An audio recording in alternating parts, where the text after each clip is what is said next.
எனது தமிழ் நெஞ்சங்களுக்கு வணக்கங்க. நம்ம இன்றைக்கி இந்த வந்துட்டு மைக்ரோசாஃப்ட் டீம்ஸில் வந்துட்டு எப்படி ரெக்கார்டிங் பண்ணுறது அப்படின்ட்டு பார்க்க போகிறோம். மைக்ரோசாஃப்ட் டீம்ஸில் இன்பில்ட்டாக வந்துட்டு ரெக்கார்டிங் ஆப்ஷன் கொடுத்துருக்காங்க. நிறைய பேர் வந்துட்டு ஃப்ரீ வெர்ஷன் கிடைக்கிறதில்ல, சில பேருக்கு கிடைக்குது அப்படிங்கிறாங்க. ஸோ அது எப்படி அப்படிங்கிற இந்த வீடியோவில் பார்க்கலாம். அப்படி ரெக்கார்டிங் ஆப்ஷன் இல்லை அப்படின்னாலுமே அதுக்கான ஆல்டர்னேட்டிவ் என்ன, அது எப்படி ரெக்கார்ட் பண்ணுறது அப்படிங்கிறத இந்த வீடியோவில் உங்களுக்கு தெளிவாக சொல்ல போகிறேன். வாங்க வீடியோக்குள்ளே போகலாம். இப்போது மைக்ரோசாஃப்ட் டீம்ஸில் பார்த்தீங்கன்னா ஒரு மீட்டிங்குள்ளே நம்ம ஜாயின் பண்ணியாச்சு. ஸோ இப்போ பார்த்தீங்கன்னா மீட்டிங்கில் ஜாயின் பண்ண உடனே உங்களுக்கு இன்டர்ஃபேஸ் அந்த மாதிரி தான் இருக்கும். சிஸ்டம்லேயும் இதே மாதிரி தான் இருக்கும், ஃபோன்லேயும் இதே மாதிரி தான் இருக்கும். ஸோ ஆப்ஷன்ஸ் எல்லாமே இதே தான் உங்களுக்கு வந்துட்டு 2 டிவைஸ்லையுமே கொடுத்துருப்பாங்க. சரி, ஓகே. இப்போ இதில் வந்துட்டு ரெக்கார்டிங் அப்படிங்கிறது பார்க்கலாம். இந்த இடத்துல பார்த்தீங்க அப்படின்னா 3 டாட்ஸ் இருக்குது இல்லைங்களா, மோர் ஆக்ஷன் அப்படின்னு இருக்கும். ஸோ அதில் கீழே வந்துட்டு இருந்தீங்கன்னா ஸ்டார்ட் ரெக்கார்டிங் அப்படிங்கிற மாதிரி ஆப்ஷன்ஸ் வந்துட்டு இருக்கும். ஃபோன்லேயும் உங்களால் வந்துட்டு ரெக்கார்டிங் பண்ணிக்க முடியும். ஸோ அதுலேயும் பார்த்தீங்கன்னா இந்த மாதிரி 3 டாட்ஸ் இருக்கும்.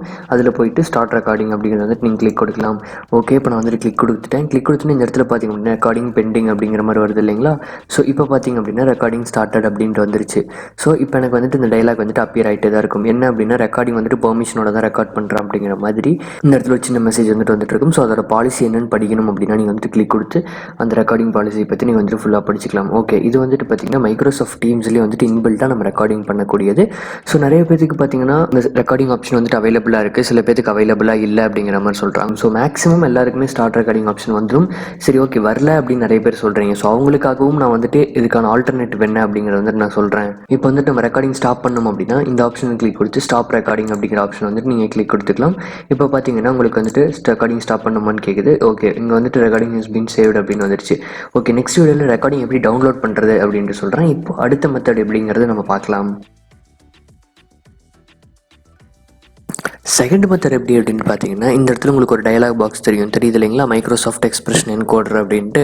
ஸோ இது என்ன அப்படின்னு பார்த்தீங்கன்னா ஸ்க்ரீன் ரெக்கார்டிங் அப்ளிகேஷன் தாங்க. ஜஸ்ட் வந்துட்டு நீங்கள் ஸ்க்ரீன் ரெக்கார்டிங் ஆப்ஷனை வச்சுட்டு நீங்கள் வந்துட்டு மீட்டிங் ரெக்கார்ட் பண்ண முடியும். ஸோ அந்த ஆப்ஷன் தான் அது.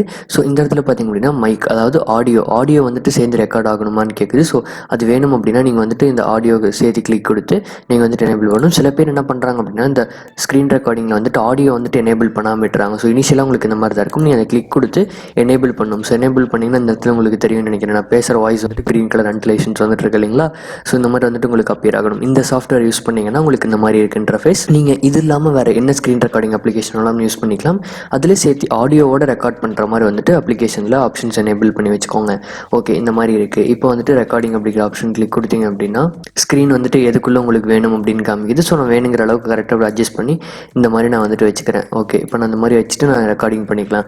ஓகே, இதுன்னு ஜஸ்ட் ரெக்கார்டுன்னு இந்த ஆப்ஷன் வந்துச்சு. இது என்ன அப்படி உங்களுக்கு டவுட் இருக்கலாம். இது கம்ப்ளீட் வந்து ஸ்க்ரீன் ரெக்கார்டிங் அப்ளிகேஷன் தாங்க. மொபைலுக்கு வந்துட்டு எப்படி ஸ்க்ரீன் ரெக்கார்டிங் ஒரு ஆப் ப்ளே ஸ்டோரில் போய் டவுன்லோட் பண்ணுறீங்களோ, ஸோ அதே மாதிரி வந்துட்டு கம்ப்யூட்டர் சாஃப்ட்வேருக்கான ஸ்க்ரீன் ரெக்கார்டிங் அப்ளிகேஷன் எது வேணாலும் டவுன்லோட் பண்ணிக்கலாம். நான் டவுன்லோட் பண்ணிடுறது பார்த்தீங்க அப்படின்னா மைக்ரோசாஃப்டோட எக்ஸ்பிரஷன் என்கோடர் 4 அப்படிங்கிற சாஃப்ட்வேர். ஸோ அதோட லிங்க்கும் டிஸ்கிரிப்ஷனில் கொடுத்துருக்கேன். வேணும் அப்படின்னா இந்த ரெக்கார்டிங் அப்ளிகேஷனை நீங்கள் யூஸ் பண்ணிக்கலாம். இல்லை நீங்கள் வேறு ஏதாச்சும் அப்ளிகேஷன் ஆல்ரெடி வச்சிருக்கீங்க அப்படின்னா ஸ்க்ரீன் ரெக்கார்டிங் அப்ளிகேஷன் அதையே நீங்கள் வந்துட்டு யூஸ் பண்ணிக்க முடியும். இப்போ எனக்கு இந்த இடத்துல இந்த லைன்ஸ் வந்துருச்சு. இந்த லைன் என்ன அப்படின்னு பார்த்தீங்கன்னா இந்த லைனுக்குள்ளே இருக்கிறது மட்டும்தான் உங்களுக்கு வந்துட்டு ரெக்கார்ட் ஆகும். ஸோ வந்துட்டு நான் கரெக்டாக அட்ஜஸ்ட் பண்ணி வச்சுக்கிறேன்.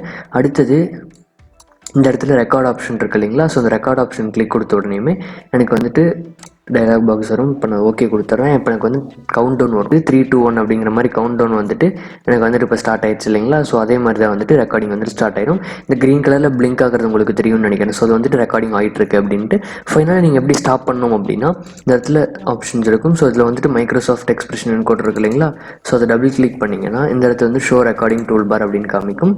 ஸோ அந்த ரெக்கார்டிங் டூல் பார் வந்துட்டு உங்களுக்கு மேலே டிஸ்பிளே ஆகும். ஸோ அதை வந்துட்டு நீங்கள் ஸ்டாப் கொடுத்து ஸ்டாப் பண்ணிக்கலாம். ஸோ இந்த மாதிரி தாங்க, ரொம்ப சிம்பிள். அதுக்கப்புறம் பார்த்தீங்கன்னா உங்களுக்கு வந்துட்டு இந்த மாதிரி டயலாக் பாக்ஸில் உங்களோட வீடியோஸ் வந்துட்டு ரெக்கார்ட் ஆனது இந்த இடத்துல டிஸ்பிளே ஆகும். இதில் வந்து நீங்கள் டேரெக்டாக வீடியோவை மாற்ற முடியாது. இது அப்படியே டேரெக்டாக நீங்கள் உடனே ரெக்கார்ட் பண்ண உடனே வீடியோவாக எடுக்க முடியாது.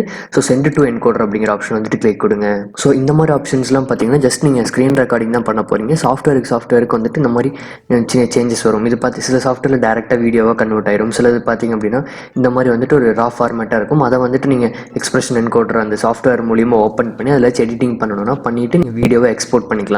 ஸோ இந்த மாதிரி இருக்குது. இதோட ஈஸியாக ஸ்க்ரீன் ரெக்கார்டிங் அப்ளிகேஷன்ஸ் நிறையா இருக்குது. ஸோ உங்களுக்கு எது கன்வீனியன்ட்டாக இருக்கோ அதையே நீங்கள் டவுன்லோட் பண்ணிக்கோங்க. ஸோ இப்போ பார்த்தீங்க அப்படின்னா அந்த சாஃப்ட்வேர் வந்துட்டு உங்களுக்கு ஓப்பன் ஆயிடுச்சு. ஸோ இதில் வந்து கரெக்டாக ஏதோ இடத்துல கட் பண்ணி மர்ஜ் பண்ணுமா அப்படிங்கிற மாதிரி நிறைய ஆப்ஷன்ஸ் இருக்குது.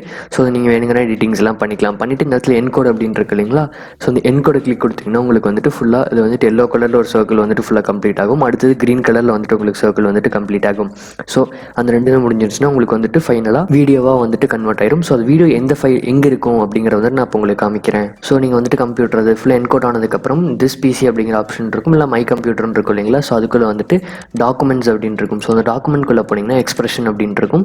ஸோ அந்த எக்ஸ்பிரஷன் ஃபைலை வந்துட்டு டபுள் கிளிக் கொடுங்க. அதுக்குள்ளே எக்ஸ்பிரஷன் என்கோடர் அப்படின்னு இருக்கும். ஸோ இதில் பார்த்தீங்கன்னா நிறைய ஃபோல்டர் கொடுத்துருப்பாங்க. So output file double click கொடுங்க. இதில் வந்துட்டு நீங்கள் ஒரே ரெக்கார்டிங் அப்படி இருக்குது. ஸோ அதுக்கான ஃபோல்டர் இருக்குது. இந்த மாதிரி நீங்கள் நிறைய ரெக்கார்டிங்ஸ் பண்ணியிருந்தீங்கன்னா அது ஃபுல்லாக ஃபோல்டராகவே தான் இருக்கும் உங்களுக்கு. ஸோ நீங்கள் என்ன டேட் என்ன டைமிங்கிறத வச்சு நீங்கள் சூஸ் பண்ணிக்கலாம். ஸோ அதை வந்துட்டு ஓப்பன் பண்ணிவிட்டு அந்த ஃபைல் வந்துட்டு வீடியோவாக அங்கே அவைலபிளாக இருக்குது இல்லைங்களா. ஸோ இதை வந்துட்டு நீங்கள் காப்பி பண்ணி உங்களோட ஃபைல்ஸில் எங்கே இருக்க வேணுமோ அதை சேவ் பண்ணி வச்சுக்கலாம். இந்த டாக்குமெண்ட்ஸ்லேயே இவ்வளோ தூரமாக வந்துட்டு பார்க்குறதுக்கு சிரமமாக இருந்துச்சுன்னா ஃபைல்ஸ் லொக்கேஷன் சேஞ்ச் பண்ணனாலும் சேஞ்ச் பண்ணி வச்சுக்கலாம். இந்த வீடியோவை ஃபுல்லாக பார்த்துட்டு மைக்ரோசாஃப்ட் டீம்ஸ் வந்துட்டு எப்படி ரெக்கார்ட் பண்ணுறது அப்படின்னு உங்களுக்கு தெரிஞ்சிருக்கும் அப்படின்ட்டு நினைக்கிறேன். இந்த மாதிரி சந்தேகங்கள் ஏதாச்சும் இருந்துச்சு அப்படின்னா தாராளமாக கமெண்ட் செக்ஷனில் சொல்லுங்கள். என்னால் முடிஞ்ச உதவிகள் வந்துட்டு கன்ஃபார்ம் உங்களுக்காக பண்ணுறேன். நம்ம சேனலை கன்ஃபார்ம் சப்ஸ்கிரைப் பண்ணியிருப்பீங்கன்னு தெரியும். பண்ணல அப்படின்னா மறக்காமல் சப்ஸ்கிரைப் பண்ணிவிட்டு பக்கத்தில் இருக்கிற பெல் ஐக்கன் அப்படியே ப்ரெஸ் பண்ணிக்கோங்க. இந்த வீடியோ பிடிச்சிருந்துச்சு அப்படின்னா ஒரு லைக் கொடுங்க. நீங்கள் ஒவ்வொரு டைமும் லைக் பண்ணும்போது உங்களுக்கு இன்ஃபர்மேட்டிவான வீடியோஸ் நிறையா கொடுக்கணும் அப்படின்ட்டு என்னை மோட்டிவேட் பண்ணுது. மறக்காமல் ஒரு லைக் கொடுத்துக்கோங்க. நெக்ஸ்ட் வீடியோவில் நல்ல ஒரு கண்டென்ட்டோட உங்கள் எல்லாரையும் வந்து சந்திக்கிறேன். நன்றி.